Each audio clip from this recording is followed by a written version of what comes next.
श्रीमद् भगवद गीता का 18वां अध्याय मोक्ष संन्यास योग प्रश्नोत्तर के माध्यम से प्रारंभ करते हैं। अर्जुन बोले, हे महाबाहो, हे अंतर्यामिन, मैं सांख्य योग और कर्मयोग का तत्व अलग अलग जानना चाहता हूं। भगवान बोले, मैं संन्यास और त्याग के विषय में अन्य दार्शनिकों के 4 मत बताता हूं।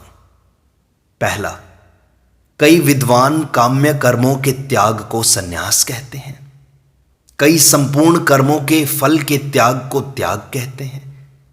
कई विद्वान कहते हैं कि कर्मों को दोष की तरह छोड़ देना चाहिए, और कई कहते हैं कि यज्ञ, दान और तप रूप कर्मों का त्याग नहीं करना चाहिए। अर्जुन ने पूछा, ये तो दार्शनिकों के 4 मत हुए, पर आपका इस विषय में क्या मत है भगवान?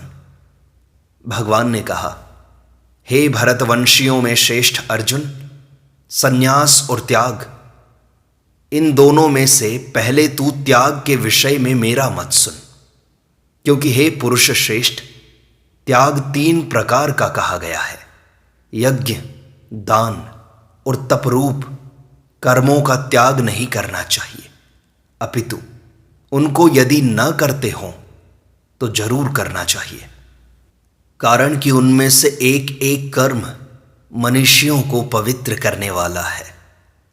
अर्जुन ने पूछा, बस इतने ही कर्म करने हैं क्या? भगवान ने कहा, हे पार्थ, अभी कहे हुए यज्ञ, दान और तप रूप कर्मों को तथा इसके सिवाय दूसरे भी शास्त्र विहित कर्मों को आसक्ति और फलेच्छा का त्याग करके करना चाहिए। यही मेरा निश्चित किया हुआ उत्तम मत है। प्रश्न उठा, जो 3 तरह का त्याग कहा गया है, उसका क्या स्वरूप है भगवान? भगवान ने कहा, नियत कर्मों का त्याग करना किसी के लिए भी उचित नहीं है। मोह के कारण इनका त्याग करना तामस त्याग है। प्रश्न उठा, राजस त्याग का क्या स्वरूप है भगवान? भगवान ने कहा, कर्तव्य कर्म करने में केवल दुख ही है, ऐसा समझकर शारीरिक क्लेश के भय से कर्मों का त्याग करना राजस त्याग है। ऐसा त्याग करने वाले को त्याग का फल नहीं मिलता। अर्जुन ने पूछा कि सात्विक त्याग का क्या स्वरूप है भगवान? भगवान ने कहा कि हे अर्जुन, नियत कर्म करना मनुष्य का आवश्यक कर्तव्य है।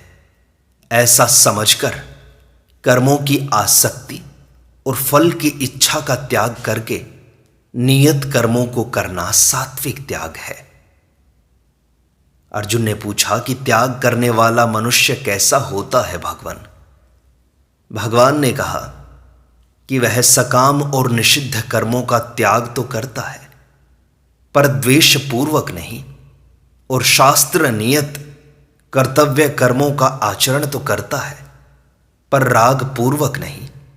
ऐसा बुद्धिमान त्यागी मनुष्य संदेह रहित होकर अपने स्वरूप में स्थित रहता है। अर्जुन ने पूछा कि कर्मों को करने में राग न हो और छोड़ने में द्वेष न हो, इतनी झंझट करे ही क्यों? कर्मों का सर्वथा त्याग ही कर दें तो? भगवान ने कहा, देहधारी मनुष्य के द्वारा कर्मों का स्वरूप से सर्वथा त्याग हो ही नहीं सकता। इसलिए जो कर्मों के फल का त्याग करने वाला है, वही त्यागी कहलाता है। अर्जुन ने पूछा, कर्मफल कितने तरह का होता है भगवान? भगवान ने कहा, कर्मफल 3 तरह का होता है। अनुकूल परिस्थिति का आना इष्ट है, प्रतिकूल परिस्थिति का आना अनिष्ट है, तथा जिसमें कुछ भाग इष्ट का और कुछ भाग अनिष्ट का होता है, वह मिश्र है। ये तीनों तरह के कर्मफल फल की इच्छा रखकर कर्म करने वालों को मरने के बाद भी होते हैं, परंतु फल की इच्छा का त्याग करने वालों को कहीं भी नहीं होते। अर्जुन ने पूछा कि जिस कर्म का फल 3 तरह का होता है, उस कर्म के होने में हेतु कौन बनता है? भगवान ने कहा, हे महाबाहो, कर्मों का अंत करने वाले सांख्य सिद्धांत में संपूर्ण कर्मों के सिद्ध होने में 5 हेतु बताए हैं। इनको तू मुझसे समझ। शरीर, कर्ता, तरह तरह के करण और उनकी विविध प्रकार की अलग अलग चेष्टाएं तथा संस्कार, ये 5 हेतु हैं। मनुष्य शरीर, वाणी और मन के द्वारा शास्त्र विहित अथवा शास्त्र निषिद्ध जो कुछ भी कर्म आरंभ करता है, उसके ये 5 हेतु होते हैं। प्रश्न उठा कि कर्मों के होने में ये 5 हेतु बताने का तात्पर्य क्या है? समाधान है, कर्म तो शरीर, वाणी और मन से ही होते हैं। आत्मा में कर्तापन नहीं है, परंतु जो कर्मों के विषय में आत्मा को कर्ता मानता है, वह दुर्मति, ठीक नहीं समझता, क्योंकि उसकी बुद्धि शुद्ध नहीं है। अर्जुन ने पूछा, आत्मा को अकर्ता मानने से क्या होता है भगवान? भगवान ने कहा, जिसमें मैं करता हूं ऐसा अहंकृत भाव नहीं है और जिसकी बुद्धि कर्मों के फल में लिप्त नहीं है, वह संपूर्ण प्राणियों को मारकर भी न तो मारता है और न ही बंधता है। प्रश्न उठा, जब कर्मों के साथ आत्मा का संबंध नहीं है, तो फिर कर्म किसकी प्रेरणा से होते हैं भगवान? भगवान ने कहा, ज्ञान, ज्ञेय और परिज्ञाता, इन तीनों से कर्म प्रेरणा होती है तथा करण, कर्म और कर्ता, इन तीनों से कर्म संग्रह होता है। भगवान, आपने ज्ञान के 3 भेद बताए, उनमें से सात्विक ज्ञान कौन सा है? श्री कृष्ण बोले, जिस ज्ञान से साधक संपूर्ण विभक्त प्राणियों में विभाग रहित एक अविनाशी सत्ता को देखता है, वह ज्ञान सात्विक है। राजसिक ज्ञान वह है जिस ज्ञान से मनुष्य अलग अलग संपूर्ण प्राणियों में भाव सत्ता को अलग अलग देखता है, वह राजसिक है। तामसिक ज्ञान वह है जो उत्पन्न होने वाले शरीर में ही पूर्ण की तरह आसक्त है तथा जो युक्ति संगत नहीं है, तात्विक ज्ञान से रहित है और तुच्छ है, वह ज्ञान तामस है। अर्जुन ने पूछा कि 3 तरह के कर्मों में सात्विक, राजसिक और तामसिक कर्म कौन कौन से हैं भगवान?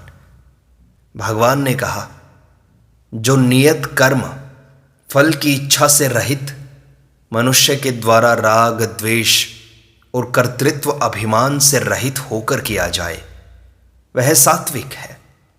जो कर्म भोगों की इच्छा वाले मनुष्य के द्वारा अहंकार अथवा परिश्रम पूर्वक किया जाए, वह राजसिक है। जो कर्म परिणाम, हानि, हिंसा और अपनी सामर्थ्य को न देखकर मोह पूर्वक आरंभ किया जाए, वह तामसिक है। भगवान, आपने 3 तरह के कर्ताओं में सात्विक कर्ता, राजसिक कर्ता और तामसिक कर्ता बताया है, उनका स्वरूप क्या है? भगवान कहते हैं, जो कर्ता आसक्ति रहित, अहंकार रहित, धैर्य और उत्साह से युक्त तथा कर्मों की सिद्धि असिद्धि में निर्विकार रहता है, वह सात्विक है। राजसिक कर्ता वह है जो अनुरागी, कर्म की इच्छा वाला, लोभी, हिंसा स्वभाव वाला, अशुद्ध और हर्ष शोक से युक्त है। और जो कर्ता असावधान, कर्तव्य अकर्तव्य की शिक्षा से रहित, ऐंठ अकड़ वाला, जिद्दी, कृतघ्नि, आलसी, विषादी और दीर्घ सूत्री है, वह तामसिक है। भगवान, 3 प्रकार की बुद्धि कौन सी है? भगवान कहते हैं, सात्विकी, राजसी और तामसी। जो बुद्धि प्रवृत्ति और निवृत्ति को, कर्तव्य और अकर्तव्य को, भय और अभय को तथा बंधन और मोक्ष को ठीक ठीक जानती है, वह सात्विकी है। हे पार्थ, जो बुद्धि धर्म और अधर्म को, कर्तव्य और अकर्तव्य को भी ठीक तरह से नहीं जानती, वह राजसिक है। तमोगुण से घिरी हुई जो बुद्धि धर्म को अधर्म, अधर्म को धर्म तथा सब बातों को उल्टा ही मान लेती है, वह तामसी है। अर्जुन ने पूछा, भगवान, सभी वर्णों के कर्म कौन कौन से हैं और ब्राह्मण के कर्म कौन से हैं भगवान? भगवान ने कहा, ब्राह्मण के कर्म है मन का निग्रह करना, इंद्रियों को वश में करना, धर्म पालन के लिए कष्ट सहना, बाहर भीतर से शुद्ध रहना, दूसरों के अपराध को क्षमा करना, शरीर मन आदि में सरलता रखना, वेद शास्त्र आदि का ज्ञान संपादन करना, परमात्मा वेद आदि में आस्तिक भाव रखना, ये ब्राह्मण के स्वाभाविक कर्म हैं। क्षत्रिय के कौन से कर्म हैं भगवान? भगवान कहते हैं, शूरवीरता, तेज, धैर्य, प्रजा के संचालन आदि की विशेष चतुरता, युद्ध में कभी पीठ न दिखाना, दान देना और शासन करने का भाव, ये क्षत्रिय के स्वाभाविक कर्म हैं। वैश्य के कर्म कौन से हैं?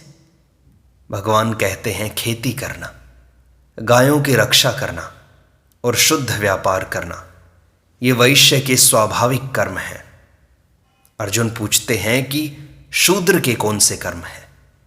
भगवान ने कहा कि चारों वर्णों की सेवा करना, यह शूद्र का स्वाभाविक कर्म है। अर्जुन पूछते हैं, भगवान, अपने ही कर्मों का अनुष्ठान क्यों करें हम? भगवान कहते हैं, हे पार्थ, जिसका अपने लिए निषेध किया गया है परंतु उसमें बहुत से गुण हैं, ऐसे गुणयुक्त परधर्म से अपना दोषयुक्त धर्म स्वाभाविक कर्म श्रेष्ठ है, क्योंकि स्वभाव से नियत किए हुए स्वधर्म रूप कर्म को करता हुआ मनुष्य पाप का भागी नहीं होता। हे कुंती नंदन, दोषयुक्त होने पर भी अपने धर्म का त्याग नहीं करना चाहिए, क्योंकि जैसे आग जलाने के आरंभ में धुआं होता ही है, ऐसे ही प्रत्येक कर्म के आरंभ में कोई ना कोई दोष आता ही है। अर्जुन ने पूछा कि आपकी प्राप्ति का कोई बढ़िया उपाय है क्या भगवान? भगवान ने कहा, जो अनन्य भाव से मेरा आश्रय लेता है वह भक्त सदा कर्म करता हुआ भी मेरी कृपा से निरंतर रहने वाले अविनाशी पद को प्राप्त हो जाता है। अर्जुन ने पूछा कि मुझे क्या करना चाहिए फिर? भगवान ने कहा कि तू केवल मेरे परायण होकर संपूर्ण कर्मों को चित्त से मेरे अर्पण कर दे, अर्थात संपूर्ण कर्म पदार्थ आदि से अपनापन हटा ले और तू समता को धारण करके निरंतर मुझ में मन वाला हो जा। अर्जुन ने पूछा कि आप में मन वाला होने से क्या होगा? भगवान ने कहा कि मुझ में मन वाला होने से तू मेरी कृपा से संपूर्ण विघ्न बाधाओं को तर जाएगा, परंतु अगर तू अहंकार के कारण मेरी बात नहीं मानेगा तो तेरा पतन हो जाएगा। अर्जुन ने पूछा कि पतन कैसे होगा? भगवान ने कहा कि अहंकार का आश्रय लेकर तूने युद्ध न करने का जो निश्चय किया है, तेरा वह निश्चय झूठा है, क्योंकि तेरा क्षत्रिय स्वभाव तुझे युद्ध में लगा ही देगा। हे कुंती नंदन, अपने स्वभावजन्य कर्म से बंधा हुआ तू मोह के कारण जो युद्ध नहीं करना चाहता, उसको तू क्षत्रिय स्वभाव के परवश होकर करेगा। अर्जुन ने पूछा कि वह क्षात्र स्वभाव कैसे युद्ध रूप कर्म कराएगा महाराज? भगवान समझाते हैं कि हे अर्जुन, अंतर्यामी ईश्वर संपूर्ण प्राणियों के हृदय में स्थित है। वह अपनी माया से शरीर रूपी यंत्र पर आरूढ़ हुए संपूर्ण प्राणियों को उनके स्वभाव के अनुसार घुमाता है। अर्जुन ने पूछा कि इस परवशता से निकलने का उपाय क्या है। भगवान ने कहा कि हे भरतवंशी अर्जुन, तू स्वभाव से उस अंतर्यामी ईश्वर की ही शरण में चला जा। संपूर्ण कर्म उसको सौंप दे। उसकी कृपा से तुझे संसार से सर्वथा उपरति और अविनाशी परम पद की प्राप्ति हो जाएगी। मैंने यह गोपनीय से गोपनीय शरणागति रूप ज्ञान तुझसे कह दिया। अब तू इस पर अच्छी तरह से विचार करके जैसा चाहता है वैसा कर। तू मेरा भक्त हो जा, मुझ में मन वाला हो जा, मेरा पूजन कर और मुझे ही नमस्कार कर। ऐसा करने से तू मुझे ही प्राप्त हो जाएगा। यह मैं तेरे सामने सत्य प्रतिज्ञा करता हूं, क्योंकि तू मेरा अत्यंत प्यारा है। संपूर्ण धर्मों का आश्रय छोड़कर तू केवल एक मेरी शरण प्राप्त कर। मैं तुझे संपूर्ण पापों से मुक्त कर दूंगा। तू चिंता मत कर। जो मेरे और तेरे इस धर्ममय संवाद का अध्ययन भी करेगा, उसके द्वारा मैं ज्ञान यज्ञ से पूजित हो जाऊंगा, ऐसा मेरा मत है। अर्जुन ने पूछा कि कोई अध्ययन न कर सके तो भगवान ने कहा, दोष रहित जो मनुष्य केवल श्रद्धापूर्वक मेरे इस उपदेश को सुन भी लेगा, वह भी संपूर्ण पापों से मुक्त होकर पुण्य कार्यों के ऊंचे लोकों को प्राप्त हो जाएगा। हे पार्थ, मैं तुमसे यह पूछता हूं कि क्या तुमने इस उपदेश को एकाग्र चित्त से सुना? और हे धनंजय, क्या तुम्हारा अज्ञान से उत्पन्न मोह नष्ट हुआ? अर्जुन बोले, हे भगवान, मेरा मोह नष्ट हो गया है और स्मृति प्राप्त हो गई है, पर यह सब आपकी ही कृपा से हुआ है, उपदेश सुनने से नहीं। मैं संदेह रहित होकर स्थित हूं। अब मैं आपकी आज्ञा का पालन करूंगा। संजय धृतराष्ट्र से बोले, हे राजन, इस प्रकार मैंने भगवान वासुदेव और महात्मा अर्जुन का यह रोमांचकारी अद्भुत संवाद सुना। यह अत्यंत गोपनीय संवाद मैंने व्यास जी की कृपा से साक्षात योगेश्वर भगवान श्री कृष्ण के कहते कहते सुना है, परंपरा से नहीं। हे राजन, भगवान श्री कृष्ण और अर्जुन के इस पवित्र और अद्भुत संवाद को याद कर करके मैं बार बार हर्षित हो रहा हूं। हे राजन, भगवान श्री कृष्ण के उस अत्यंत अद्भुत विराट रूप को याद कर करके मुझे बड़ा आश्चर्य हो रहा है और मैं बार बार हर्षित हो रहा हूं। जहां योगेश्वर भगवान श्री कृष्ण है और जहां गांडीवधारी अर्जुन है, वहां ही श्री, विजय, विभूति और अचल नीति है।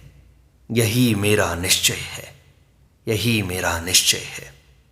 इस प्रकार श्रीमद् भगवद गीता का 18वां अध्याय मोक्ष संन्यास योग संपूर्णता को प्राप्त होता है और संपूर्ण भगवद गीता प्रश्नोत्तर के सहित यहीं विराम लेती है। श्री वासुदेवाय नमः।